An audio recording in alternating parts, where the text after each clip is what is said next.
नमस्कार, आज हम पढ़ेंगे तृतीय श्रेणी अध्यापक भर्ती परीक्षा एसएसटी विषय के अर्थशास्त्र का जो पार्ट है, उसका दूसरा टॉपिक। पहला टॉपिक जो क्षेत्रकों के विषय में था, भारतीय अर्थव्यवस्था के या अर्थव्यवस्था के क्षेत्र को हमने पढ़ लिया था। ये वाली किताब है अपनी, इसको हम कंटिन्यू पढ़ रहे हैं और इसमें दूसरा जो टॉपिक है अपना, उसका नाम है औपनिवेशिक काल में भारतीय अर्थव्यवस्था। अब इसकी कुछ बेसिक चीजें हम यहाँ पे क्लियर कर लेते हैं कि ये टॉपिक किसके बारे में है।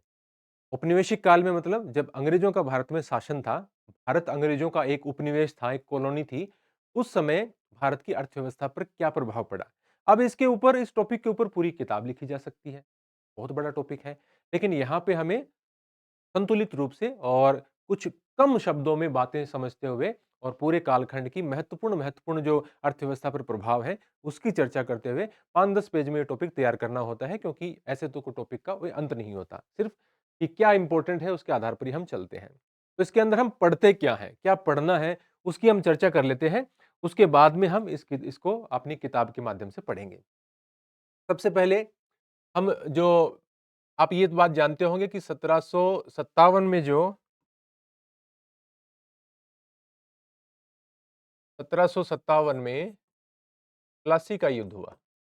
का युद्ध हुआ, प्लासी का युद्ध। ये टॉपिक अंग्रेजों के दौरान, अंग्रेजी शासन के दौरान भारत की अर्थव्यवस्था के बारे में है, तो इतिहास से पूरी तरह जुड़ा हुआ है और इतिहास से कनेक्ट करते हुए चलेंगे और एक आध चीज हम इतिहास की एक्स्ट्रा भी पढ़ लेंगे तो भी कोई दिक्कत नहीं है, क्योंकि ये इस टॉपिक में इतिहास की हम जो बात करेंगे वो आपके इतिहास का जो पार्ट है, क्योंकि अर्थव्यवस्था में, अर्थव्यवस्था के अलावा आपके इतिहास भी है, भूगोल भी है, राजनीति विज्ञान भी है एसएसटी के अंदर, तो वो आपके काम का है, तो हम थोड़ा सा इसको बढ़ा के आप टॉपिक को पढ़ेंगे। फिर उसके बाद में 1764 में आपको पता है कि युद्ध हुआ बक्सर का।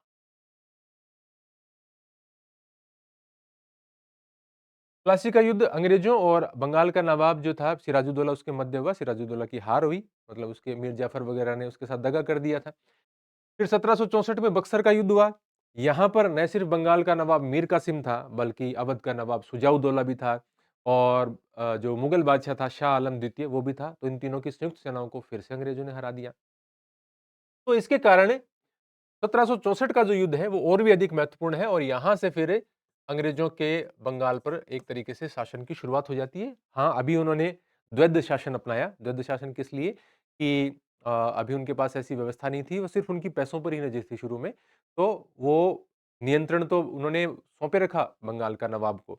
बंगाल के नवाब बनते रहे कुछ वर्षों तक, लेकिन जो उनके दीवानी अधिकार थे वो उन्होंने ले लिए। बंगाल, बिहार, उड़ीसा के दीवानी अधिकार ले लिए।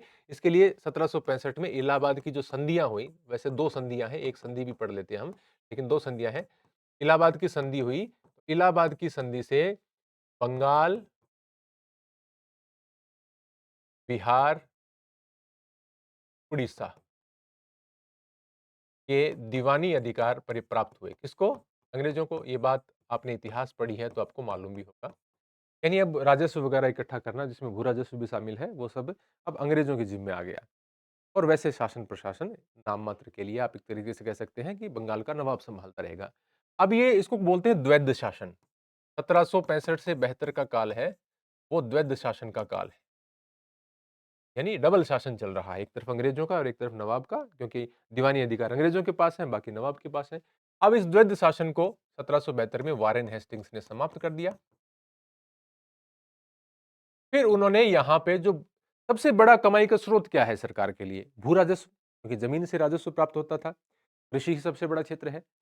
तो इसलिए भू राजस्व पर नजर है, उसको कैसे अधिक से अधिक इकट्ठा किया जाए। तो अंग्रेजों ने भू राजस्व की कुछ नीतियां अपनानी शुरू की। शुरुआत में एक पंचशाला बंदोबस्त किया, फिर एक एक साल के बंदोबस्त किए। फिर 1790 में 10 साल के लिए एक बंदोबस्त किया, लेकिन उसी को फिर स्थायी कर दिया।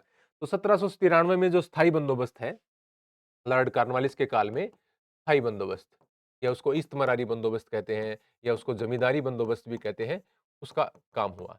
ये हम जो तीन प्रकार की जो अब हम पढ़ेंगे, जैसे इसमें स्थायी बंदोबस्त है आपका, महालवाड़ी बंदोबस्त है, रैयतवाड़ी बंदोबस्त है, उसके अंदर पढ़ लेंगे। वो तीनों प्रकार की चीजें भी हमें इसी चैप्टर के अंदर पढ़नी पढ़नी है, क्योंकि वो भी इस चैप्टर से, इस टॉपिक से जुड़ी हुई चीजें। तो यहाँ पे ये बात हो गई। तो हम इसमें इसको तीन भागों में बांट कर देखेंगे। पहले उपनिवेशवाद के चरण के रूप में, ब्रिटिश उपनिवेशवाद के चरण, उपनिवेशवाद के चरण, जिसमें आपका पहला जो चरण है वो चलता है 1757 से लेके और 1813 तक। 1857 में प्लासी के युद्ध से नियंत्रण की शुरुआत होती है। 1813 में चाय चीनी को छोड़ के बाकी सभी चीज़ों पर ईस्ट इंडिया कंपनी के एकाधिकार को समाप्त कर दिया जाता है। यदि आपने बेसिक हिस्ट्री पढ़ी है तो आपको ये चीज़ें पता होंगी। 1600 ईस्वी में ईस्ट इंडिया कंपनी को जब महारानी एलिजाबेथ ने चार्टर प्रदान किया पूर्वी एशिया की तरफ से यानी पूर्व की ओर के व्यापार के लिए, तो सिर्फ ये एक कंपनी है, इसमें बहुत सारे शेयर धारक हैं, ईस्ट इंडिया कंपनी, इसको व्यापार का अधिकार दे दिया। उसके बाद से ही ब्रिटेन में लगातार ये मांग हो रही थी दूसरे व्यापारी या दूसरी व्यापारिक कंपनियों के द्वारा कि सिर्फ इस अकेली कंपनी को ही क्यों एकाधिकार दिया गया है, हमें भी वहां से लाभ प्राप्त करने का मौका मिलना चाहिए। इसके ऊपर वहां पे राजनीति भी होती रहती थी। तो ये चलता गया, लास्ट में जाके 1813 में चाय चीनी पर छोड़ के बाकी पर एकाधिकार की समाप्त कर दी 1813 के अधिनियम से कि ईस्ट इंडिया कंपनी को अब एकाधिकार नहीं है, बाकी कंपनियां व्यापारी भी जाके करो अपना व्यापार। और 1833 में वो चाय वगैरह वाला वो भी सब हटा दिया। 1833 में एकाधिकार पूर्ण रूप से समाप्त कर दिया गया।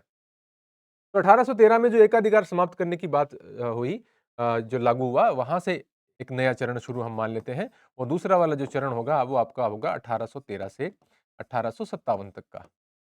1857 में क्या हुआ? विद्रोह हुआ। तो 1857 के विद्रोह में बहुत बड़ा झटका लगा कंपनी को कि इस तरीके से आंदोलन हो सकता है।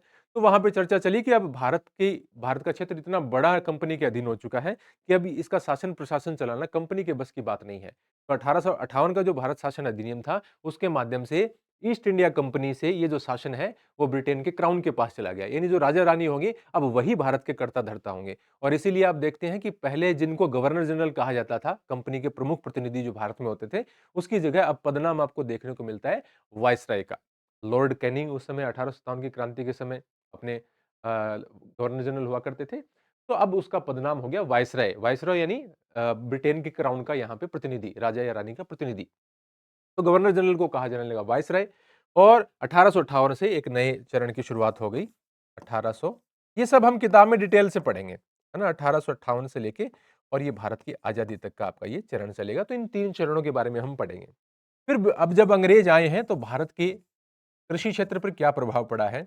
भारत के औद्योगिक क्षेत्र पर क्या प्रभाव पड़ा है? सेवा क्षेत्र का उस समय कोई विशेष था नहीं सिस्टम।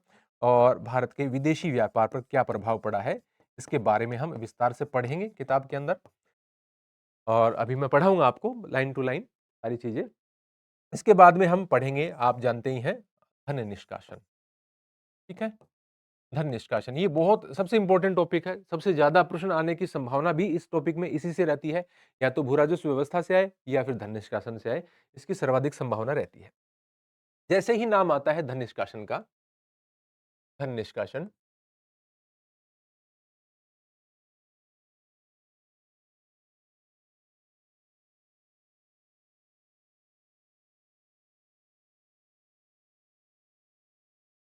धन निष्कासन या इसको धन का निकास आप कह दीजिए, धन निष्कासन। अब धन निष्कासन का सिद्धांत आप जानते हैं, ये धन निष्कासन का सिद्धांत दिया दादा भाई नौरोजी ने। कांग्रेस के उदारवादी नेता थे। इनकी प्रमुख किताब है, आप जानते हैं, the poverty and un British rule in India. ये इनकी किताब है जिसके अंदर इन्होंने धन निष्कासन का सिद्धांत दिया। बहुत बार क्वेश्चन तो इसी में से पूछ लिया जाता है कि किताब किसकी है या धन निष्कासन का सिद्धांत किसमें दिया। फिर इसके संबंध में महत्वपूर्ण बात क्या है कि 1895 में जो हाउस ऑफ कॉमन्स है, ब्रिटेन की जो संसद है उसके 2 सदन है, हाउस ऑफ कॉमन्स और हाउस ऑफ लॉर्ड्स। जैसे अपने लोकसभा और राज्यसभा होते हैं उस प्रकार से, तो हाउस ऑफ कॉमन्स लोकसभा की तरह मान लो। तो ये उसके सदस्य भी बने थे। तो हाउस ऑफ कॉमन्स में इन्होंने ये जो धन निष्कासन का सिद्धांत है ये प्रस्तुत किया।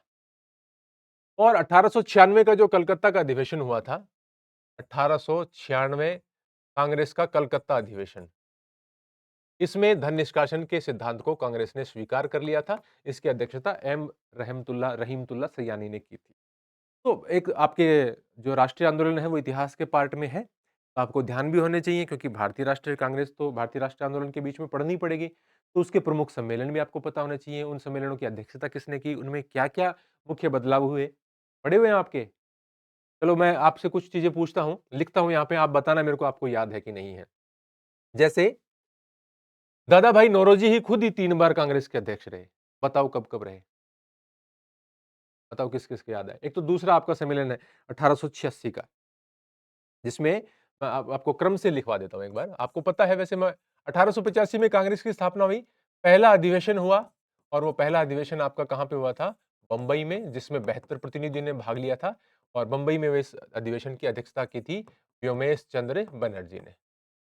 इतना तो आपको ध्यान है। फिर उसके बाद में 1886 में आपका दूसरा सम्मेलन हुआ, ये सेकंड लिख देता हूँ मैं यहाँ, ये हुआ आपका कलकत्ता में, इसकी अध्यक्षता की थी दादा भाई नौरोजी ने।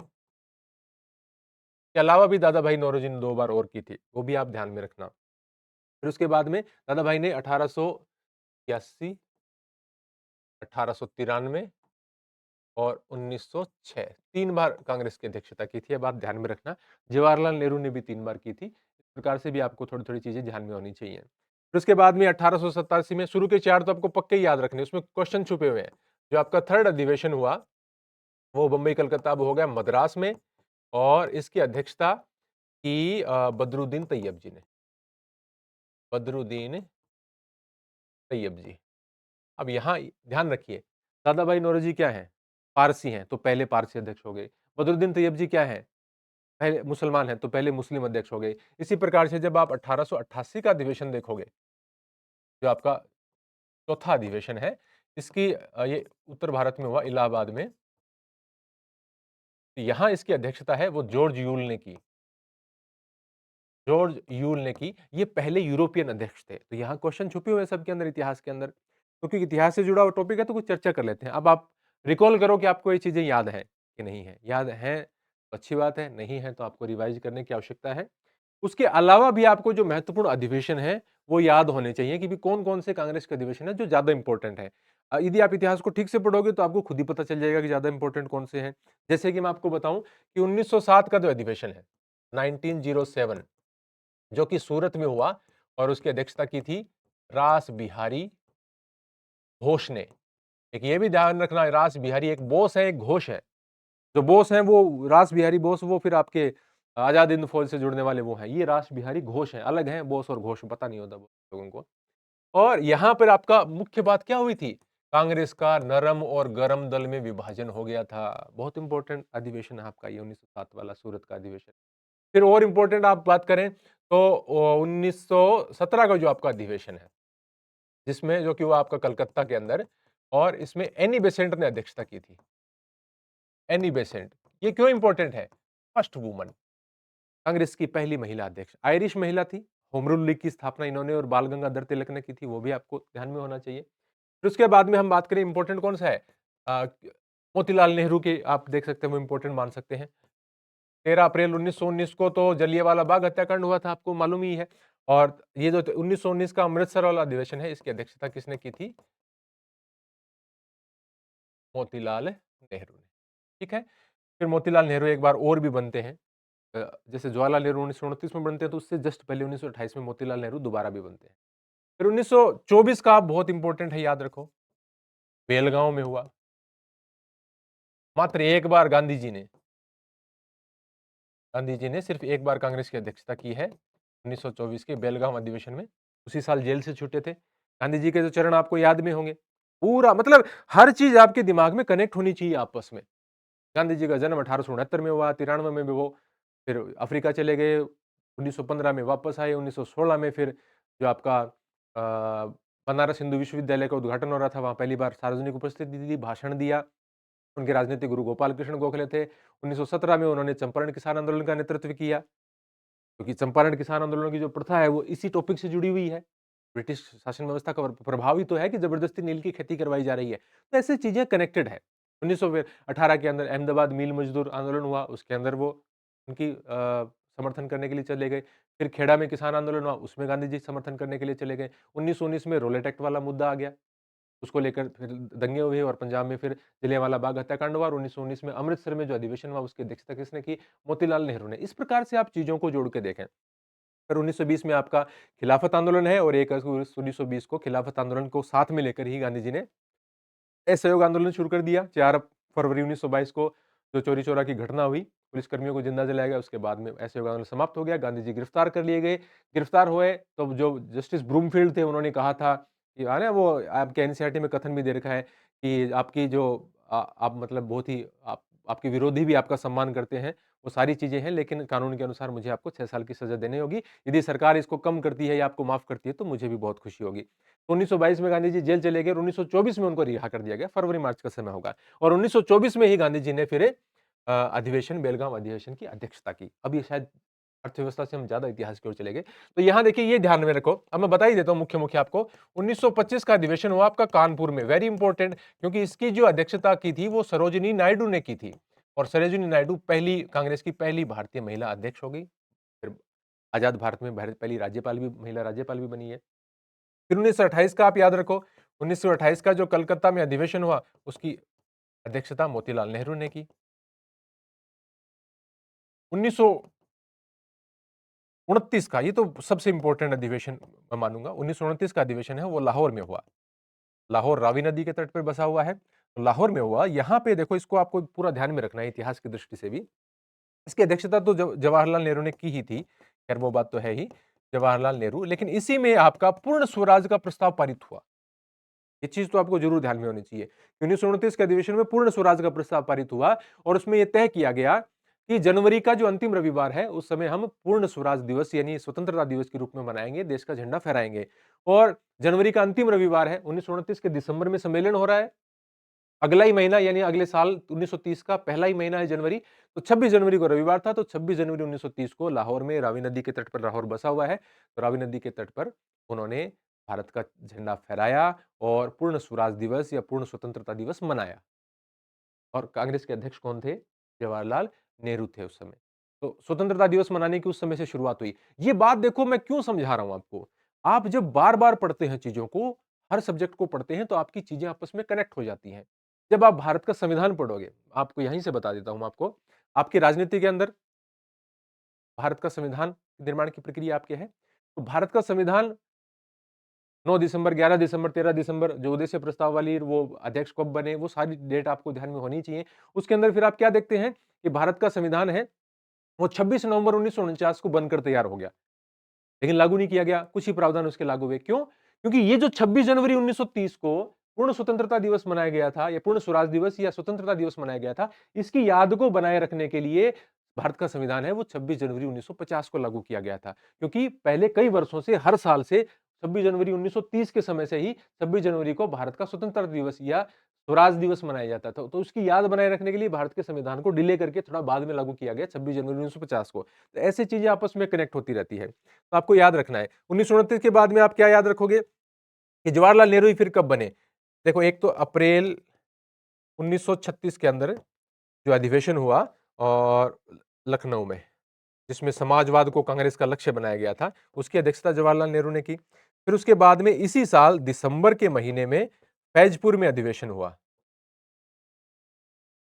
फैजपुर के अंदर अधिवेशन हुआ, ये महाराष्ट्र में है, महाराष्ट्र में, और इसकी अध्यक्षता भी किसने की? जवाहरलाल नेहरू ने की थी, फैजपुर अधिवेशन की। अब आपको यहाँ पे ध्यान में क्या रखना है? देखो कई किताबों में आपको 1937 मिलेगा, लेकिन मैं जो पट्टाभी सीतारमैया ने कांग्रेस का इतिहास लिखा है, उस किताब से देख के मैं बता रहा हूँ आपको कि फैजपुर अधिवेशन है, वो महाराष्ट्र में 1936 में हुआ था दिसंबर में, 37 में नहीं हुआ था, क्योंकि 35 में कोई सम्मेलन नहीं हुआ था, तो फिर 36 में 2 सम्मेलन हो गए थे। 37 में कोई सम्मेलन नहीं हुआ, वो जो दिया हुआ है वो ठीक नहीं है। फिर उसके बाद में आप यहाँ से इसको पूरा क्लियर करते हुए चलेंगे और इसके बाद के 2 सम्मेलन बहुत महत्वपूर्ण हैं, 1938 और 1939। 1938 का अधिवेशन हुआ वो हरिपुरा गुजरात में हुआ। हरिपुरा गुजरात में अधिवेशन हुआ और इसकी अध्यक्षता की थी सुभाष चंद्र बोस। नेताजी सुभाष चंद्र बोस ने इसकी अध्यक्षता की थी। अगले साल फिर 1939 में जो त्रिपुरी मध्य प्रदेश में जो सम्मेलन हुआ, अधिवेशन बोलते हैं उसको, त्रिपुरी मध्य प्रदेश में जो अधिवेशन हुआ उसमें फिर सुभाष चंद्र बोस आपके अध्यक्ष बने, लेकिन अब की बार पूरी लड़ाई हुई, चुनाव हुआ। पट्टाभी सीतारमैया जिसका समर्थन गांधी जी ने किया था, उनको हराते हुए सुभाष चंद्र बोस दोबारा अध्यक्ष बने, लेकिन कुछ समय बाद उन्होंने बाद में इस्तीफा दे दिया था क्योंकि वो ठीक तरीके से काम नहीं कर पा रहे थे। तो इस तरीके से आपको जो अधिवेशन है, बात दादा भाई नौरोजी की चल रही थी, लेकिन मैंने सोचा कि इसके साथ ही करवा देते। फिर उसके बाद में इस टॉपिक में हम क्या पढ़ेंगे?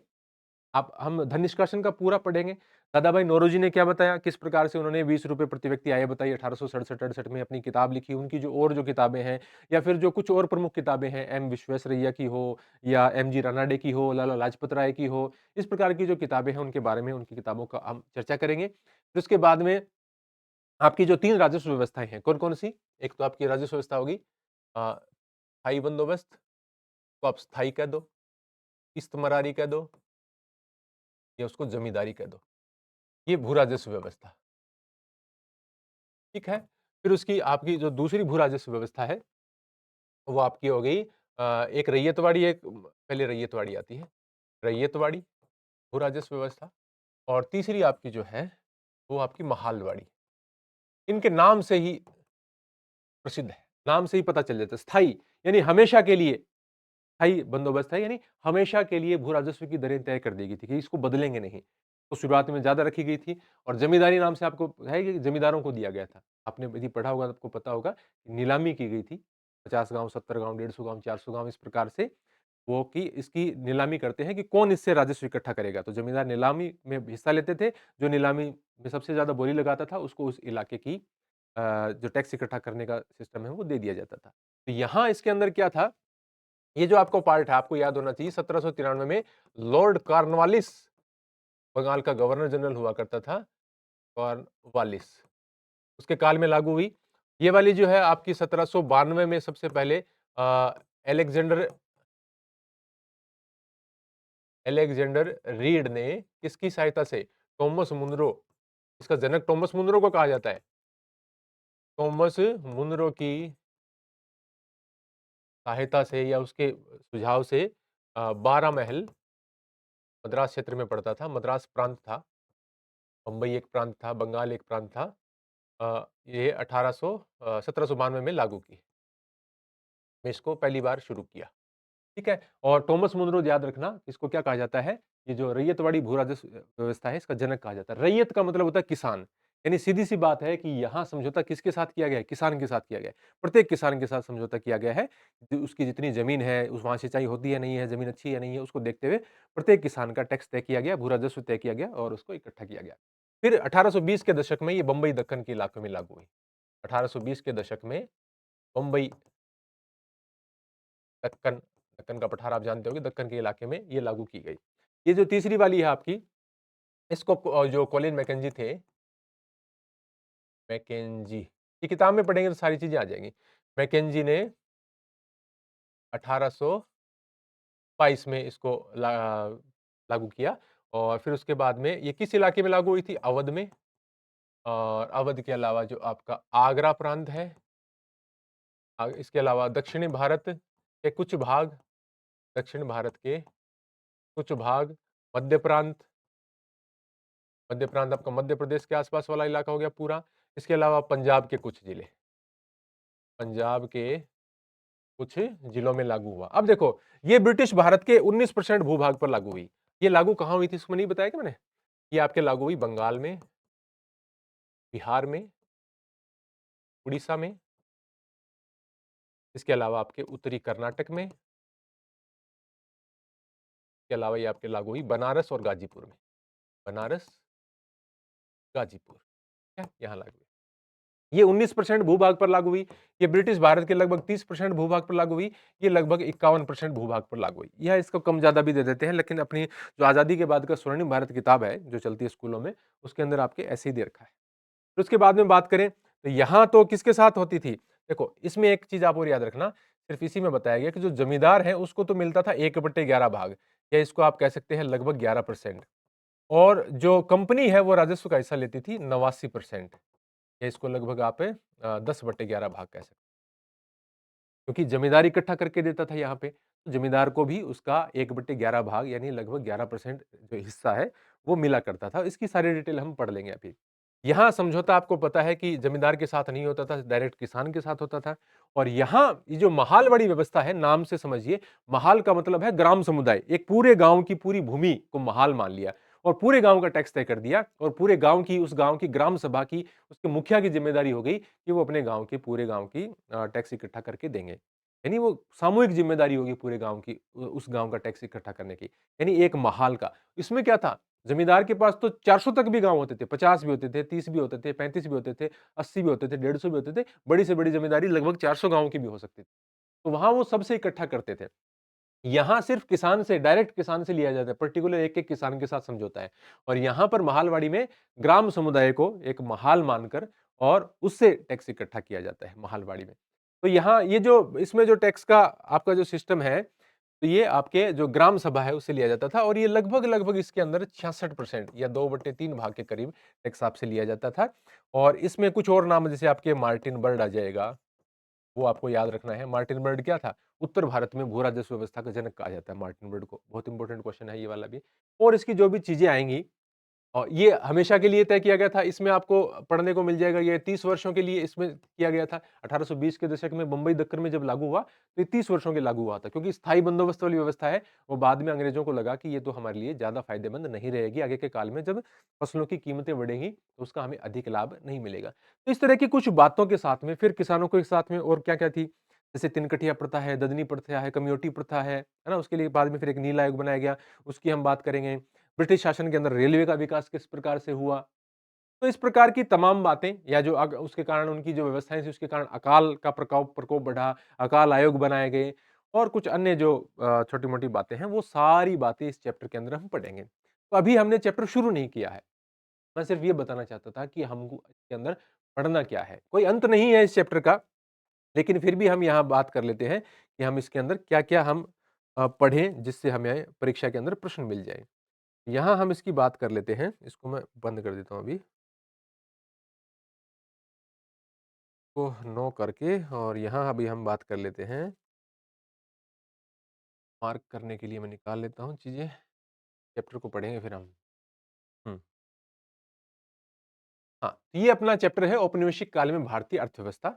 इसमें मैंने ऊपर लिखा भी है कि इस अध्याय के अधिकांश बिंदु कक्षा 11 एनसीईआरटी अध्याय 1 ये वाली जो किताब है, इस किताब की मैं यहाँ पे बात कर रहा हूँ और जो आप इतिहास की यदि अच्छी तरीके से आप पढ़ना चाहते हैं, तो इसकी ऑब्जेक्टिव और इसकी व्याख्या, ये पूरा आपका 3rd ग्रेड के सिलेबस के अनुसार पूरी मैंने किताब लिखी हुई है और ये आपके 183 पेज की 184 पेज की किताब है और यहाँ पे आपको सारे जो इम्पोर्टेंट प्रश्न हैं, इतिहास के आपके सभी टॉपिकों के, वो सब ये नहीं ये सिर्फ अभ्यास अभ्यास ही नहीं, आपको परीक्षा में बहुत सारे प्रश्न भी इसमें से देखने को मिलेंगे। यदि आपने नहीं ली है और आप प्रैक्टिस करना चाहते हैं, तो ज़रूर आप इसको कंसिडर कर सकते हैं। यहाँ हम शुरुआत कर लेते हैं चैप्टर की। तो कक्षा 11 एनसीईआरटी अध्याय औपनिवेशिक काल में भारतीय अर्थव्यवस्था, ये एक टॉपिक चलता है आपके अर्थशास्त्र के अंदर और कक्षा 11 राजस्थान बोर्ड में किताब चलती है आज़ादी के बाद का स्वर्णिम भारत। भाग 1 11वीं में चलता है, भाग 2 12वीं में चलता है। तो 11वीं में जो भाग चलता है उसमें एक चैप्टर दिया गया है औपनिवेशिक भारत सतत शोषण का काल। उसके अंदर ये आपकी भू राजस्व व्यवस्थाएँ, धन का निष्कासन और ये सारी चीज़ें दी गई हैं। तो इन 2 चैप्टर से मैंने बेसिकली ज़्यादातर चीज़ें ली हैं और उसके अलावा कुछ उसमें ऐड ऑन किया है ताकि थोड़ा-सा अच्छा बन जाए चैप्टर और ज़्यादा से ज़्यादा प्रश्न हम हल कर पाएँ। भारत में ब्रिटिश उपनिवेशवाद के चरण। अब क्या होगा कि मेरे को बहुत अधिक समझाने की आवश्यकता नहीं पड़ेगी। आप समझ जाएँगे, एक फ़िल्म आपके दिमाग में बन गई कि इस चैप्टर के अंदर हमको क्या पढ़ना है। 1 मिनट में देख लेता हूँ वीडियो में। हाँ, ठीक है। तो सर्वप्रथम आर.पी. दत्त ने इस वर्गीकरण का प्रतिपादन किया कि भारत में ब्रिटिश उपनिवेशवाद के उन्होंने चरण बताए 3। पहला चरण वाणिज्यिक चरण कहलाया 1757 से 1813। इस चरण की शुरुआत प्लासी के युद्ध के पश्चात बंगाल में ईस्ट इंडिया कंपनी के बढ़ते प्रभाव के साथ हुई। 1764 में बक्सर के युद्ध में भी कंपनी की जीत के बाद बंगाल के संसाधनों पर कंपनी का पूर्ण नियंत्रण हो गया। ईस्ट इंडिया कंपनी को इलाहाबाद की संधि के द्वारा 1765 ईस्वी में बंगाल, बिहार व उड़ीसा के दीवानी अधिकार प्राप्त हुए। कंपनी ने द्वैध शासन प्रणाली अपनाई जो कि 1772 ईस्वी में वारेन हेस्टिंग्स द्वारा समाप्त की गई। ये सारी बातें मैं आपको बता चुका। फिर उसमें ये जो 1765 से 72 का काल है, जो द्वैध शासन का काल है बंगाल में, इसको के एम पन्नीकर ने डाकू राज्य की संज्ञा संज्ञा दी है। क्या संज्ञा दी है? एम पन्नीकर ने 1765 से 72 ईस्वी के दौरान बंगाल में कंपनी का जो द्वैध शासन है, इसको डाकू राज्य कहा है। फिर दूसरा चरण आपका आ गया औद्योगिक पूंजीवाद। मुक्त व्यापार का चरण है, ये 1813 से 1858 तक या 1857 आप लिख दो, वहां तक चलेगा। 1813 ईस्वी के चार्टर एक्ट द्वारा चाय व चीनी को छोड़कर बाकी सभी उत्पादों के व्यापार से ईस्ट इंडिया कंपनी का एकाधिकार समाप्त कर दिया गया। अर्थात अब अन्य ब्रिटिश कंपनियां भी भारत में व्यापार कर सकती थी। 1833 के चार्टर एक्ट द्वारा चाय व चीनी पर भी ईस्ट इंडिया कंपनी के व्यापारिक एकाधिकार को समाप्त कर दिया, यानी इसमें भी एकाधिकार नहीं छोड़ा, यानी पूर्णतः एकाधिकार समाप्त कब हुआ? 1833 हुआ, यदि आपसे कोई पूछे तो तो इसमें औद्योगिकीकरण का चरण है, देखो ये औद्योगिक पूंजीवाद का। तो औद्योगिकीकरण में 19वीं शताब्दी में अंग्रेजों ने भारत में औद्योगिक गतिविधियों को हतोत्साहित किया। भारत में यूरोपीय वस्तुओं का मुक्त आयात, भारत से कच्चे माल की ब्रिटेन में निर्बाध आपूर्ति, यूरोप में भारतीय निर्मित वस्तुओं पर उच्च सीमा शुल्क, स्थानीय निर्माताओं को कम कीमत चुकाना, ब्रिटेन द्वारा कच्चा माल ब्रिटेन ले जाने के कारण भारत में कच्चे माल की अनुपलब्धता आदि से भारत के उद्योग धंधे चौपट हो गए। कैसे? अंग्रेजों ने क्या किया? भारत की औद्योगिक जो गतिविधियाँ थी, उनको हतोत्साहित किया। भारत के जो कुटीर उद्योग थे, उनको एक तरीके से विनाश कर दिया। खास तौर से जो कपड़ा उद्योग था, वो तो पूरी तरह नष्ट होने के कगार पे आ गया। क्या हुआ कि ब्रिटेन में, आप विश्व इतिहास आपने कभी पढ़ा हो तो ब्रिटेन में औद्योगिक क्रांति हो चुकी थी, नई-नई मशीनें लग चुकी थी। तो यहाँ से क्या होता था, कच्चा माल जाता था। जैसे आपका कपास मान लो, पटसन मान लो। अमेरिका से भी बहुत सारी कपास आती थी, भारत से तो पहले कम जाती थी, बाद में एक बार बढ़ी। इतने हम डिटेल में नहीं जाएँगे। तो क्या होता था, भारत से कच्चा माल ले जाकर और ब्रिटेन की जो फैक्ट्रियां हैं, वहां से जो माल तैयार करके और फिर पूरी दुनिया में सप्लाई होता था और भारत में भी आता था। यानी भारत से ही कपास जाके इंग्लैंड के अंदर कपड़े बन रहे हैं और भारत में आकर बिक रहे हैं। तो इससे क्या हुआ, भारतीयों के जो उद्योग धंधे थे वो चौपट होने लगे। क्योंकि आप जानते हैं कि एक तो छोटे स्तर पर करघा लेकर उसमें कपड़ा बनाकर कपड़े बनाना, वो उसमें बहुत कम निर्माण हो पाता है और उसकी लागत ज्यादा होती है। जबकि आधुनिक अत्याधुनिक इन्होंने फैक्ट्रियां बनाई, उसके अंदर तो बहुत बड़े स्तर पर कपड़े का निर्माण हो जाता था। उन्होंने आयात शुल्क वगैरह अपने हिसाब से सब सेट कर लिया कि सस्ती पड़े भारत में, व्यापारियों को नुकसान नहीं हो। तो भारत आकर वो कपड़ा बेचते थे। इसीलिए तो आप देखते हो कि जब 1905 में स्वदेशी आंदोलन हुआ, चाहे 1920 से 22 का आपका असहयोग आंदोलन हो, चाहे 1930 से 32 के दौरान आपका सविनय अवज्ञा आंदोलन हो, सभी में विदेशी कपड़ों की होली जलाई जाती थी। क्योंकि उनको पता था कि भारतीय जो उद्योग धंधे हैं वो इसी के कारण चौपट हो रहे हैं। तो ये सारी चीजें हो रही थी और भारत से कच्चा माल इंग्लैंड जाता था और या ब्रिटेन कह दो आप, ब्रिटेन जाता था और वहां से फिर तैयार माल आकर भारत के बाजारों में खपता था। तो दोहरा नुकसान हो रहा था, भारत के लोगों को कच्चे माल की एक बढ़िया कीमत भी नहीं मिल पाती थी। तो इस सब के कारण, इस औद्योगिकी के कारण भारत के उद्योग धंधे बर्बाद हो रहे थे। तीसरा चरण है आपका वित्तीय पूंजीवाद या साम्राज्यवाद का चरण, 1858 से 1947 तक। 1858 में भारत का प्रशासन ईस्ट इंडिया कंपनी से छीनकर ब्रिटिश क्राउन ने अपने हाथ में ले लिया और वित्तीय पूंजीवाद की शुरुआत हुई। ब्रिटिश पूंजी को बैंकिंग संस्थाओं और निर्यात आयात फर्मों के माध्यम से संगठित किया गया, जिससे मौजूदा शोषण प्रवृत्तियों में वृद्धि हुई। यहाँ एक कथन दिया गया है, भारत हमारे साम्राज्य की धुरी है। यदि हमारे साम्राज्य का कोई राज्य अलग हो जाता है तो हम जीवित रह सकते हैं। यदि हम भारत को खो देते हैं तो हमारे साम्राज्य का सूरत अस्त हो जाएगा। यानी जो ब्रिटिश साम्राज्य है, उसके लिए सबसे महत्वपूर्ण है भारत। सबसे अधिक उनकी आय का जरिया है भारत। तो विक्टर अलेक्जेंडर ब्रूस 1894 में ब्रिटिश भारत के वो जो वायसराय थे, वो ये कथन कह रहे हैं कि हमारा साम्राज्य का सूरज ही अस्त हो जाएगा यदि भारत हमारे हाथ से निकल जाता है। इसी प्रकार से जब भारत को आजाद करने की बात चल रही थी 1940 के दशक में और विंस्टन चर्चिल ब्रिटेन के प्रधानमंत्री हुआ करते थे, तो चर्चिल प्रधानमंत्री थे लेकिन उनकी जो पार्टी थी उसकी एक तरफा सरकार नहीं थी। कई पार्टियों की सम्मिलित सरकार बनी हुई थी और उस सरकार में लेबर पार्टी भी शामिल थी। तो लेबर पार्टी के सदस्य भारत को आजाद करने के पक्ष में बने हुए थे। तो विंस्टन चर्चिल ने साफ मना कर दिया और उनका ये कथन बहुत प्रसिद्ध है कि सम्राट का प्रमुख मंत्री, यानी प्रधानमंत्री सम्राट का प्रमुख मंत्री हो गया। तो क्योंकि शासन तो राजा का ही था, संसदीय व्यवस्था भी चल रही थी, आज भी चल रही है इंग्लैंड के अंदर संसदीय व्यवस्था तो, लेकिन भारत में जैसे राष्ट्रपति होता है वहां प्रमुख पद किसको दिया हुआ है? आज भी राजतंत्र है। गणतंत्र नहीं कह सकते आप आज भी इंग्लैंड या ब्रिटेन कह दो आप। देखो इसको मैंने एक वीडियो में समझाया है कि इंग्लैंड क्या है। इंग्लैंड, स्कॉटलैंड, वेल्स, उत्तरी आयरलैंड मिलाकर ये बहुत जटिल चीज है। उसको मिलाकर फिर आपका यूके बनता है। ब्रिटेन एक द्वीप है जिसमें स्कॉटलैंड, इंग्लैंड और वेल्स तीनों आते हैं। तो कई बार अब किताबों में कंफ्यूज कर दिया था, हम ब्रिटेन पढ़ लेते हैं, ठीक है ना, ब्रिटिश बोलूंगा अब इसके आगे से। तो क्या हुआ कि ब्रिटेन के अंदर मैं विंस्टन चर्चिल का कथन बता रहा था कि मुझे सम्राट का प्रमुख मंत्री इसलिए नहीं बनाया गया है कि मैं ब्रिटिश साम्राज्य के टुकड़े कर दूं। तो भारत की आजादी के पक्ष में नहीं था। लेकिन प्रथम विश्व युद्ध में इंग्लैंड की जीत के बावजूद उसकी पार्टी हार जाती है और लेबर पार्टी की सरकार बनती है और क्लेमेंट एटली प्रधानमंत्री बनते हैं और उसी के समय भारत को आजादी मिलती है 15 अगस्त 1947 को। तो वो उसका कथन भी आपको ध्यान में रखना है इतिहास में। यहाँ विक्टर अलेक्जेंडर ब्रूस का ये कथन है। औपनिवेशिक शासन का मुख्य उद्देश्य इंग्लैंड में तेजी से विकसित हो रहे औद्योगिक आधार के लिए भारतीय अर्थव्यवस्था को केवल एक कच्चा माल प्रदायक तक ही सीमित रखना था। क्योंकि इंग्लैंड में औद्योगिक क्रांति हो चुकी थी, बड़े स्तर पर उद्योग धंधे स्थापित हो रहे थे। उन उद्योग धंधों के लिए क्या चाहिए? कच्चा माल चाहिए लगातार। और जो माल तैयार होता है उसकी खपत करने वाले ऐसे उनके उपनिवेश, बहुत सारे उपनिवेश थे इंग्लैंड अंग्रेजों के तो वहाँ पे वो उस माल बेच सकें और कच्चा माल उन उपनिवेशों से प्राप्त कर सकें और इंग्लैंड में तैयार माल उन उपनिवेशों में बेच सकें, यही उनकी प्रक्रिया चलती थी।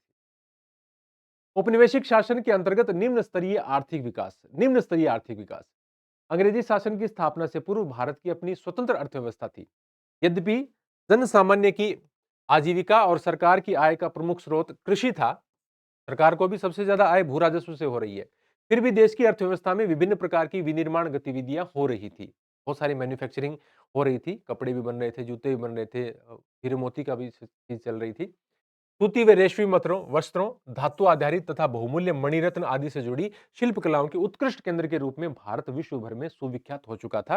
यानी चाहे सूती कपड़े की बात हो, चाहे धातु आधारित उद्योग की बात हो, बहुमूल्य रत्नों की बात हो, इनका भारत न सिर्फ यूरोप की तरफ, मध्य एशिया की तरफ भी, आपका पूर्वी एशिया की तरफ भी खूब निर्यात करता था और इसी के कारण भारत में समृद्धि आई हुई थी। औपनिवेशिक शासकों ने कभी इस देश की राष्ट्रीय तथा प्रति व्यक्ति आय का आकलन करने का भी ईमानदारी से प्रयास नहीं किया। वो प्रयास भी फिर दादा भाई नौरोजी को करना पड़ा, क्योंकि यहाँ अंग्रेजों ने तो ऐसा प्रयास किया नहीं, देश की प्रति व्यक्ति आय या राष्ट्रीय आय ज्ञात करें।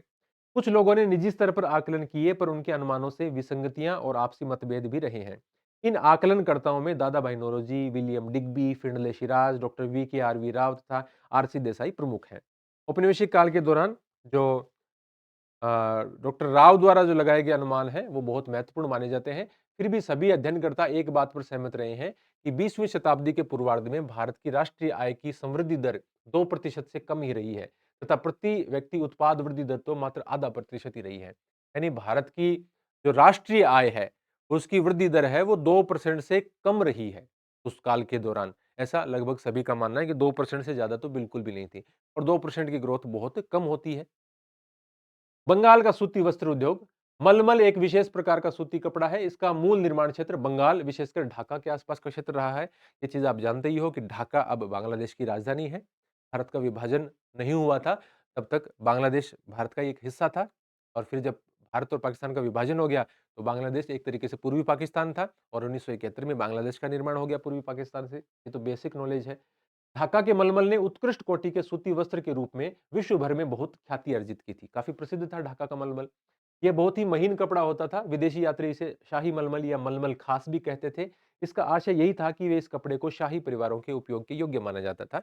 और भी प्रकार के सूती कपड़े हैं, वो खूब प्रसिद्ध थे। इसके अलावा गुजरात से भी, खासतौर से अहमदाबाद से भी खूब कपड़ा उत्पादन होता था। लेकिन ये सारा धीरे धीरे चौपट हो रहा था, क्योंकि अब ब्रिटेन में माल तैयार होकर भारत में आ रहा था और वही ज्यादा बिक रहा था। इसके बाद में हम आगे बढ़ते हैं। इसके अंदर विभिन्न क्षेत्रकों पर क्या प्रभाव पड़ा, कृषि क्षेत्र पर ब्रिटिश औपनिवेशिक शासन के दौरान क्या प्रभाव रहा। ब्रिटिश औपनिवेशिक शासन के अंतर्गत भारत मूलतः एक कृषि अर्थव्यवस्था ही बना रहा। किसी भी देश की जीडीपी में 50% या उससे अधिक योगदान यदि कृषि क्षेत्र का हो, तो उसको कृषि अर्थव्यवस्था कहते हैं। तो ब्रिटिश शासनकाल के दौरान भारत एक कृषि अर्थव्यवस्था ही बना रहा। औद्योगिक क्षेत्र को इन्होंने बढ़ावा नहीं दिया, जो था उसको भी क्या किया, डिग्रेड ही करने का प्रयास किया।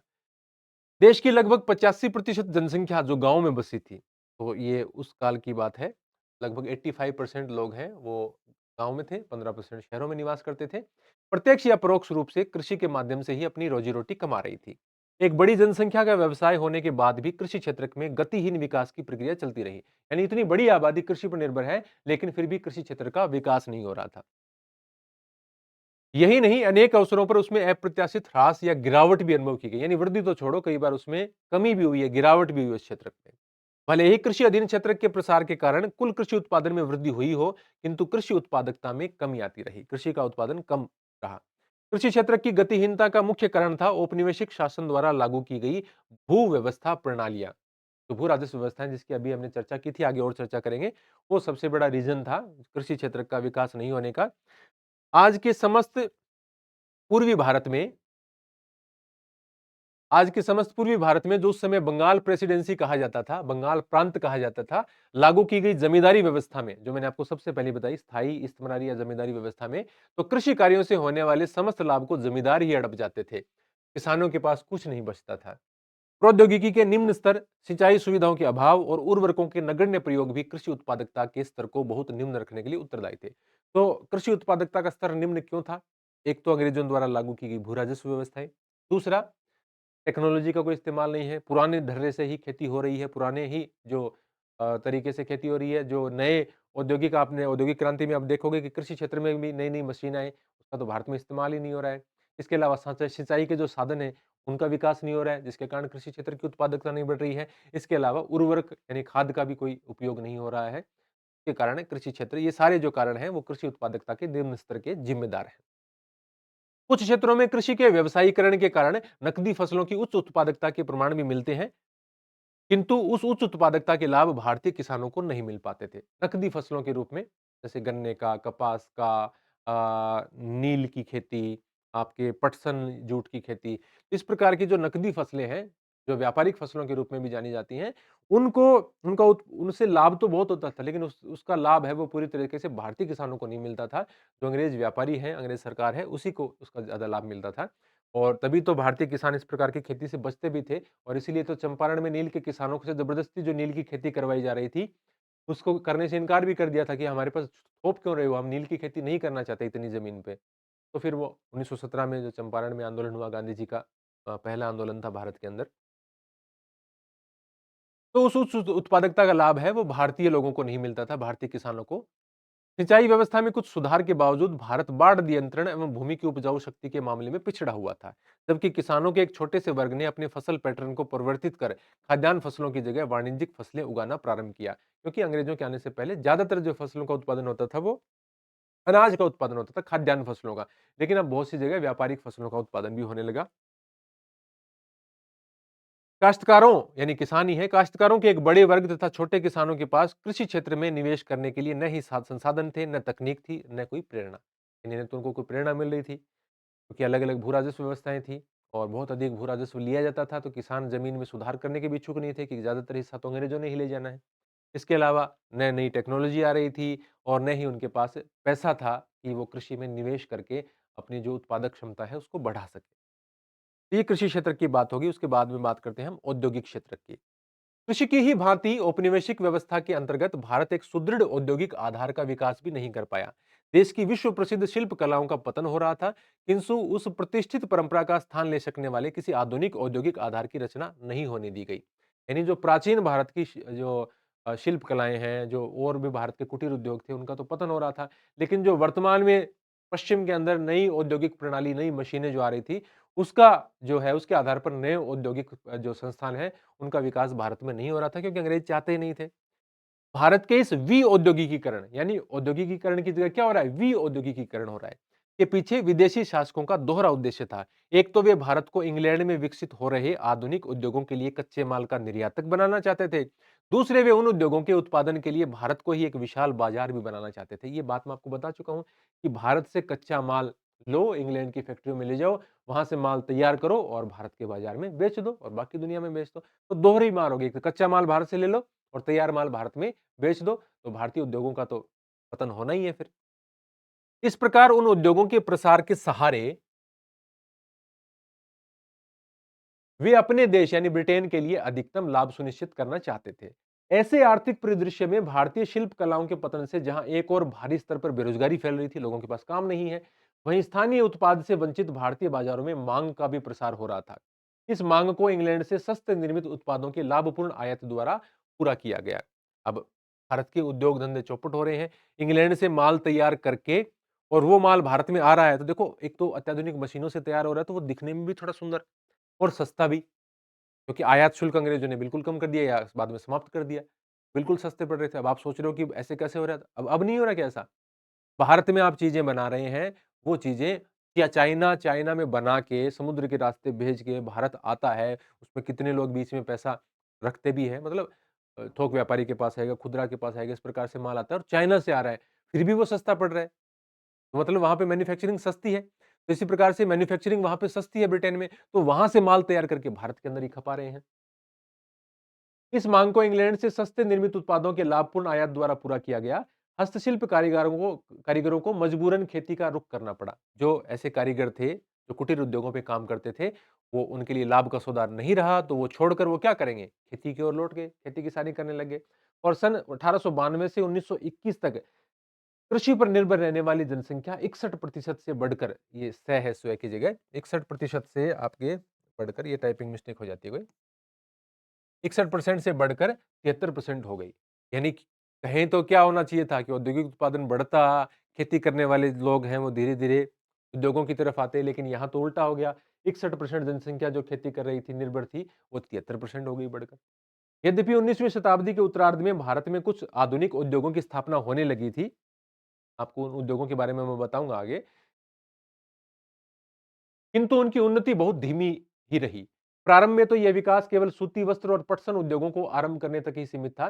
सूती कपड़ा मिलें प्राय भारतीय उद्यमियों द्वारा ही लगाई गई थी और ये देश के पश्चिमी क्षेत्रों जैसे आज के महाराष्ट्र और गुजरात में ही अवस्थित थी। पटसन उद्योग की स्थापना का श्रेय विदेशियों को दिया जा सकता है। ये उद्योग केवल बंगाल प्रांत तक ही सीमित रहा। पटसन जिससे आपके है ना ये अब बोरे, बोरियां, सूतली इस प्रकार से बनता है ना। 20वीं शताब्दी के आरंभिक वर्षों में लोहा और इस्पात उद्योग का विकास प्रारंभ हुआ और उसमें सबसे प्रमुख योगदान था टाटा आयरन स्टील कंपनी का, TISCO. Tata iron steel company, इसकी स्थापना हुई 1907 में, बहुत इंपॉर्टेंट है, याद रख लेना। 1932 में टाटा एयरलाइंस की स्थापना के साथ ही भारत में उड्डयन क्षेत्र की नींव रखी गई। टाटा एयरलाइंस देखो काफी पहले समय से टाटा एयरलाइंस चलती आ रही है और अभी टाटा को बेची थी गवर्नमेंट ने एयर इंडिया, टाटा ने ही खरीदी थी। दूसरे विश्व युद्ध के बाद चीनी, सीमेंट, कागज आदि के कुछ कारखाने भी स्थापित हुए, किंतु भारत के भावी औद्योगिकीकरण को प्रोत्साहित करने हेतु पूंजीगत उद्योगों का प्राय अभाव ही बना रहा। यानी ये जो आपको कुछ कंपनियां दिख रही हैं, इसकी संख्या बहुत ही कम है कुछ ही क्षेत्रों के अंदर। ज्यादातर क्षेत्रों में आपको भारतीय कंपनियों का विकास वहां पे देखने को नहीं मिलेगा। ऐसी कुछ और भी कंपनियां हैं जिसकी मैंने इस चैप्टर के लास्ट में लिस्ट डाल रखी है, वो हम पढ़ लेंगे। पूंजीगत उद्योग वे उद्योग होते हैं जो तत्कालिक उपभोग में काम आने वाली वस्तुओं के उत्पादन के लिए मशीनों और कल पुर्जों का निर्माण करते हैं। नव औद्योगिक क्षेत्र की समृद्धि दर बहुत ही कम थी और सकल घरेलू उत्पाद या सकल वर्धित मूल्य में इसका योगदान भी बहुत ही कम रहा। इस नए उत्पादन क्षेत्र की एक अन्य महत्वपूर्ण कमी यह थी कि इसमें सार्वजनिक क्षेत्र का कार्य क्षेत्र भी बहुत कम रहा। यानी जो नए प्रकार की मशीनें और उनको कल पुर्जे, उनके जो पार्ट्स हैं वो बनाने वाले उद्योग हैं, उनकी स्थापना नहीं हो रही है और खासतौर से सरकारी क्षेत्र में तो बिल्कुल ही नहीं हो रही है। वास्तव में ये क्षेत्र प्राय रेलों, विद्युत उत्पादन, संचार, बंदरगाहों और कुछ विभागीय उपक्रमों तक ही सीमित था। यानी ये कहाँ तक? रेलों के लिए डिब्बे, पटरियां बिछाने के लिए जो लोहे की चीजें बनती हैं, या विद्युत उत्पादन के लिए संचार, बंदरगाह, इन विभागों के को आपूर्ति होती रहे, वहीं तक ही ये सीमित था। विदेशी व्यापार, प्राचीन समय से ही भारत एक महत्वपूर्ण व्यापारिक देश रहा है, किंतु औपनिवेशिक सरकार द्वारा अपनाई गई वस्तु उत्पादन, व्यापार और सीमा शुल्क की प्रतिबंधकारी नीतियों का भारत के विदेशी व्यापार की संरचना, स्वरूप और आकार पर बहुत प्रतिकूल प्रभाव पड़ा। ये उसी से जुड़ा हुआ मुद्दा है। यानी चाहे आप हड़प्पा सभ्यता से देख लो, तब से लेकर भारत के विदेशों से खूब व्यापार रहे हैं और भारत से हमेशा से ही निर्यात ज्यादा होता रहा और आयात कम रहा। और यहाँ फिर क्या है कि भारत से धीरे धीरे निर्यात तो कम होने लगा और आयात ज्यादा होने लगा। परिणाम स्वरूप भारत कच्चे उत्पाद जैसे कि रेशम, कपास, ऊन, चीनी, नील और पटसन आदि का निर्यातक होकर रह गया। क्या निर्यात होता है? रेशम, कपास, ऊन, चीनी, नील और पटसन। जबकि आधे क्या लगा, सूती कपड़ा भारत में बनता था, लेकिन अब सूती कपड़े, रेशमी कपड़े, ऊनी कपड़े, ये अंतिम उपभोक्ता जो वस्तुएं हैं, ये इंग्लैंड के कारखानों में जो बनती थी, वो भारत में आने लगी। इसके अलावा जो हल्की मशीनें, इंग्लैंड के कारखानों में बनी भारी मशीनों के उद्योग तो यहाँ पर थे ही नहीं, तो हल्की मशीनें आदि का आयातक हो गया। यानी कच्चे माल का निर्यातक, और ये जो तैयार वस्त्र हैं, सूती हो, रेशमी हो, ऊनी हो और कुछ हल्की मशीनें, उनका आयात होने लगा भारत में। व्यवहारिक रूप से इंग्लैंड ने भारत के आयात निर्यात व्यापार पर अपना एकाधिकार जमाए रखा। भारत का आधे से अधिक व्यापार तो केवल इंग्लैंड तक सीमित रहा। यानी अब देखो, मैं आपको बता रहा था कि भारत से पहले खूब निर्यात होता था, निर्यात अब हो रहा है, लेकिन अब सिर्फ कच्चे माल का निर्यात हो रहा है, उसमें प्रॉफिट नहीं है इतना। पहले भारत माल तैयार करके, जो आपके मोतियों से संबंधित हैं, जो आपके जो जिस प्रकार के अलग-अलग प्रकार के जो अर्ध कीमती या कीमती पत्थर होते हैं, उनसे बनी चीजें हैं, या आपके जो सूती कपड़ा है, उससे तैयार जो माल है, विभिन्न प्रकार के जो कालीन हैं, कपड़े हैं, वो यूरोप, वो मध्य एशिया, पूर्वी एशिया, सब जगह सप्लाई करता था। लेकिन यहाँ पर अब क्या हो रहा है? सिर्फ कच्चा माल जा रहा है। प्रॉफिट किस पे है? तैयार माल पे ज्यादा प्रॉफिट है। माल तैयार होके कहाँ से आ रहा है? इंग्लैंड से आ रहा है। ये चीज आप समझो। भारत का आधे से अधिक व्यापार तो केवल इंग्लैंड तक सीमित रहा। पहले भारत दुनिया के बहुत हिस्सों में व्यापार करता था। शेष कुछ व्यापार चीन, श्रीलंका और ईरान से भी होने दिया जाता था। 1869 में स्वेज नहर का व्यापार मार्ग खुलने से तो भारत के व्यापार पर अंग्रेजी नियंत्रण और भी सख्त हो गया, क्योंकि परिवहन की लागत कम हो गई। आपने विश्व का नक्शा आपके यदि ध्यान में है, तो आपने देखा होगा कि अरब प्रायद्वीप और अफ्रीका के बीच में लाल सागर जाता है और लाल सागर में ऊपर भूमध्य सागर से जोड़ने के लिए स्वेज नहर बनाई गई है। भूमध्य सागर और लाल सागर को स्वेज नहर, तो स्वेज नहर का परिचालन कब शुरू हुआ? 1869 में। तो जैसे ही स्वेज नहर बनी, पहले कहां से आते थे? अफ्रीका के नीचे से होते हुए, इंग्लैंड की आपको स्थिति पता है, तो अफ्रीका के नीचे से होते हुए और फिर भारत के तटों तक वो आते थे। अफ्रीका के नीचे नीचे पूरा घूम के। और अब वो कहां से आने लगे? सीधा आए भूमध्य सागर में, भूमध्य सागर से स्वेज नहर के रास्ते लाल सागर में आए। रास्ता छोटा हो गया, रास्ता छोटा हो गया तो परिवहन की लागत घट गई, क्योंकि दूरी घट गई, दूरी घट गई तो चीजों को भारत तक लाने ले जाने की जो कॉस्ट है वो घट गई। तो अब उनके लिए चीजें बेचना और भी आसान हो गया, क्योंकि अब उनकी लागत भी कम हो गई, क्योंकि परिवहन लागतें कम हो गई और भारतीय बाजार तक पहुंचना सुगम हो गया। विदेशी व्यापार तो केवल इंग्लैंड की औद्योगिक क्रांति को पोषित कर रहा था, यानी भारत का विदेशी व्यापार किसको पोषित कर रहा था? इंग्लैंड में जो औद्योगिक क्रांति हुई, उनको जो कच्चे माल की जरूरत है वो आ रहा है भारत से, और विदेशों से आ रहा है, लेकिन यहाँ पे हम भारत की बात कर रहे हैं। विदेशी शासन के अंतर्गत भारतीय आयात निर्यात की सबसे बड़ी विशेषता निर्यात अधिशेष का बड़ा आकार रहा। निर्यात अधिशेष, किंतु इस अधिशेष की भारतीय अर्थव्यवस्था को बहुत भारी लागत चुकानी पड़ी। देश के आंतरिक बाजारों में अनाज, कपड़ा और मिट्टी का तेल जैसे, मिट्टी का तेल केरोसिन के तेल को कहते हैं, अनेक आवश्यक वस्तुएं मुश्किल से उपलब्ध हो पाती थी। अधिकांश लाभ का उपयोग अंग्रेजों की शासन व्यवस्था का खर्च उठाने में हो जाता था, यानी जो व्यापार से लाभ होता भी था वो किस में खर्च हो जाता था? इतने सारे अंग्रेज अधिकारी हैं, उनकी वेतन है, जो रिटायर होके वापस चले जाते हैं, उनकी पेंशन है, सेना रखते हैं वो। भारत की सेना से तो प्रथम विश्व युद्ध लड़ लिया था उन्होंने। तो भारत की जो पूरी सेना है और उनकी जो परियोजनाएँ हैं, उन सब में ही खर्च हो जाता है। भारत सचिव का जो ऑफिस है इंग्लैंड के अंदर, उसके खर्चे हैं, तो सब में खर्च हो रहा है, भारत के लोगों को कुछ नहीं मिल रहा। जनांकीय परिस्थिति, जनगणना से संबंधित या जनसंख्या में उस प्रकार के परिवर्तन। ब्रिटिश भारत की जनसंख्या के विस्तृत ब्यौरे सबसे पहले 1881 की जनगणना के तहत एकत्रित किए गए। ये एनसीईआरटी में दी गई हैं चीजें, इसलिए मैंने यहाँ पे लिखी हैं। पहली जनगणना 1872 में हुई थी, लॉर्ड मेयो के काल में। लेकिन पहली जो विस्तृत और पूरी स्थायी रूप से एक जनगणना जो हुई परमानेंट रूप से, वो 1881 में हुई। उसके बाद में लगातार चलती आई 1891 में, यानी 10-10 साल से चलती आ रही थी। 2011 तक तो चली ही है, 2021 में कोविड के कारण नहीं हो पाई और अभी तक नहीं हो पाई है वो। वर्ष 1921 के पूर्व का भारत जननांगीय संक्रमण के प्रथम सोपान में था। द्वितीय सोपान का आरंभ 1921 के बाद माना जाता है। साक्षरता दर 16% से भी कम ही थी। इसमें महिला साक्षरता दर तो नगण्य थी, केवल लगभग 7% आंकी गई थी। देश में शिशु मृत्यु दर है वो 218 प्रति हजार थी, यानी प्रति हजार पर 218 बच्चे मर जाते थे जन्म के समय। जीवन प्रत्याशा स्तर केवल 32 वर्ष था। यदि आप देखोगे तो आजकल जीवन प्रत्याशा है वो लगभग 72 वर्ष की, 70 वर्ष के आसपास है भारत की। उसमें 32 वर्ष एवरेज आयु भारत, तो काफी बुरी परिस्थिति थी। व्यवसायिक संरचना में आप देखेंगे, कृषि सबसे बड़ा व्यवसाय था। औपनिवेशिक काल में विभिन्न औद्योगिक क्षेत्रों में लगे कार्यशील श्रमिकों के आनुपातिक विभाजन में कोई परिवर्तन नहीं आया। कृषि सबसे बड़ा व्यवसाय था, जिसमें 70-75% जनसंख्या लगी थी। विनिर्माण तथा सेवा क्षेत्रों में क्रमशः 10% तथा 15 से 20% जन समुदाय को रोजगार मिल पा रहा था। उस समय की मद्रास प्रेसिडेंसी, आज का तमिलनाडु, आंध्र, कर्नाटक और केरल प्रांतों के क्षेत्र, बंबई और बंगाल के कुछ क्षेत्रों के कार्यबल की कृषि क्षेत्र पर निर्भरता में कमी आ रही थी। यानी ये जो बड़े इलाके थे, व्यापारिक रूप से भी समृद्ध हो रहे थे, यहाँ पर कृषि पर निर्भर जो जनसंख्या है, उसमें कमी आ रही थी। औद्योगिक और सेवा क्षेत्र में धीरे-धीरे कुछ लोग जा रहे थे। कौन सा? मद्रास प्रेसिडेंसी, बंबई, कौन से प्रांत? मद्रास प्रांत, बंबई प्रांत, बंगाल प्रांत। विनिर्माण तथा सेवा क्षेत्रों का महत्व तदनुरूप बढ़ रहा था, किंतु उसी अवधि में पंजाब, राजस्थान और उड़ीसा के क्षेत्रों में कृषि में लगे श्रमिकों के अनुपात में वृद्धियां की गई, यानी वहां पर कृषि क्षेत्र में काम करने वाले लोग बढ़ रहे थे। इसके बाद में हम बात करें, ये वाला पूरा कर लेते हैं हम। आधारिक संरचना, औपनिवेशिक शासन के अंतर्गत देश में आधारिक संरचना यानी मूलभूत ढांचा है, जो आपकी सड़कें हैं, आपकी रेल लाइन्स हैं, आपके बंदरगाह है, ये मूलभूत ढांचा होता है। अभी भी आप ये आधारभूत ढांचा अखबार में शब्द पढ़ते होंगे कि आधारभूत ढांचे का विकास किया जा रहा है, क्योंकि किसी भी तरह की देश की अर्थव्यवस्था को तरक्की देने के लिए, व्यापार करने के लिए सबसे ज़रूरी चीज़ है कि आपकी जो कनेक्टिविटी है पूरे देश की, वो अच्छी होनी चाहिए, अच्छी सड़कें होनी चाहिए, बढ़िया सब जगह सब चीज़ें हैं वो रेल से कनेक्ट होनी चाहिए, क्योंकि आप यात्रियों के लिए रेल थोड़ी है।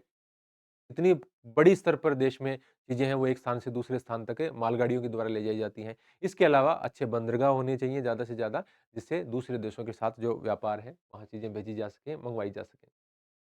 अच्छा, औपनिवेशिक शासन के अंतर्गत देश में रेलों, पत्तनों यानी आपके जो पोर्ट हैं, बंदरगाह हैं, जल परिवहन व डाकतार आदि का विकास हुआ। इसका उद्देश्य जन सामान्य को अधिक सुविधाएं प्रदान करना नहीं था, भारतीयों की भलाई के लिए नहीं कर रहे थे, उनकी खुद की ज़रूरतें थी, उनको खुद को साम्राज्य अपना चलाना है, खुद को देश में चीज़ें एक स्थान से दूसरे स्थान तक ले जानी है, व्यापार अच्छे से करना है, सेना का मूवमेंट जल्दी से जल्दी करना है, तो इसलिए वो ट्रेनों का विकास कर रहे हैं, व्यापार के लिए बंदरगाहों का विकास कर रहे हैं, इसलिए सारी चीज़ें हो रही हैं। ये कार्य तो औपनिवेशिक हित साधने के उद्देश्य से किए गए थे।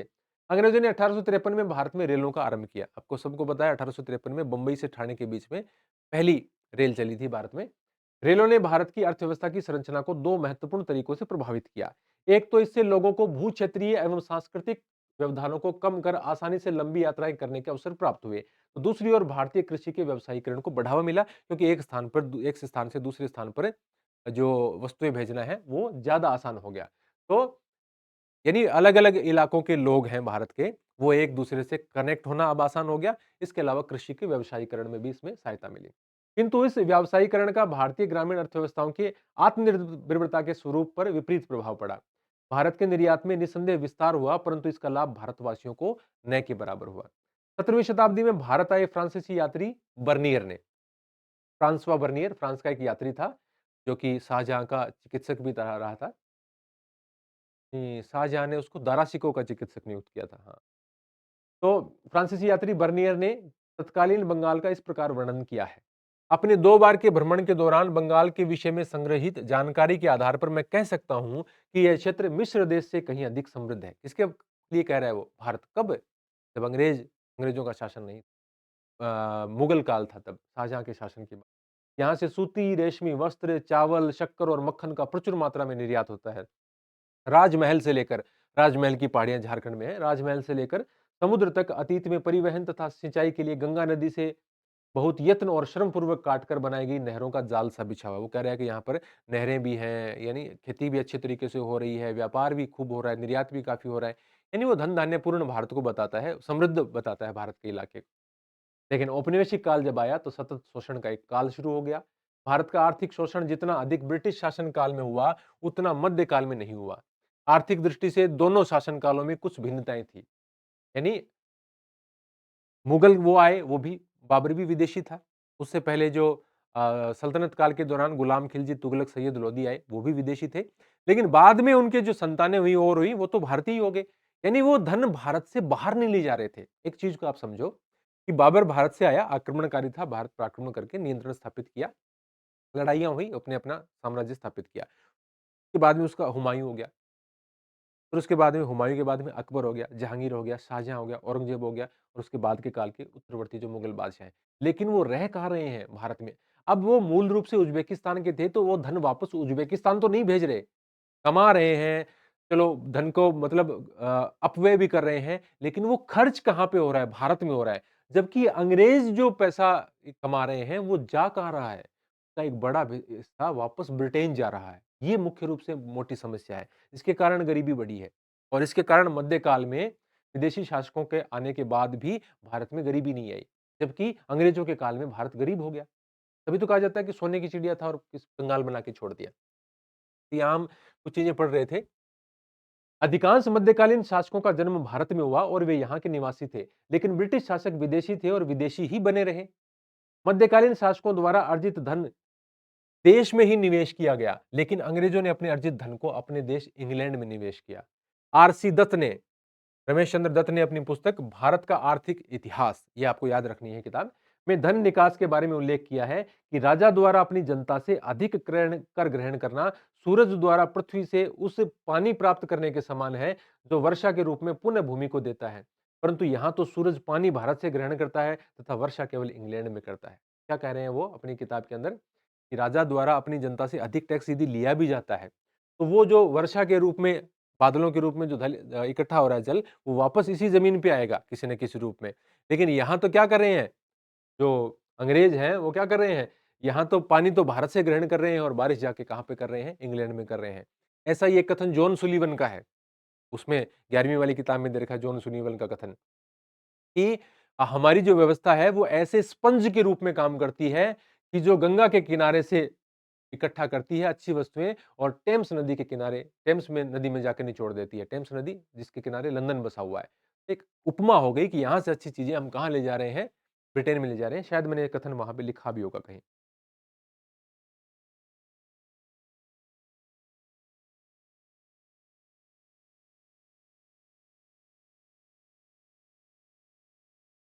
हाँ, तो राजा द्वारा अपनी जनता से यह कथन हमने पढ़ ही लिया। बंगाल में दीवानी अधिकार प्राप्त हुए 1765 से पूर्व ईस्ट इंडिया कंपनी का व्यापार एक तरफ़ा था। यानी भारत से वो चीज़ें ले जा रहे थे, भारत को उसके बदले में सोना-चांदी मिलता था, सोने-चांदी में भुगतान होता था। इंग्लैंड से लाकर बेचने के लिए उनके पास कोई ज़्यादा चीज़ें थी नहीं।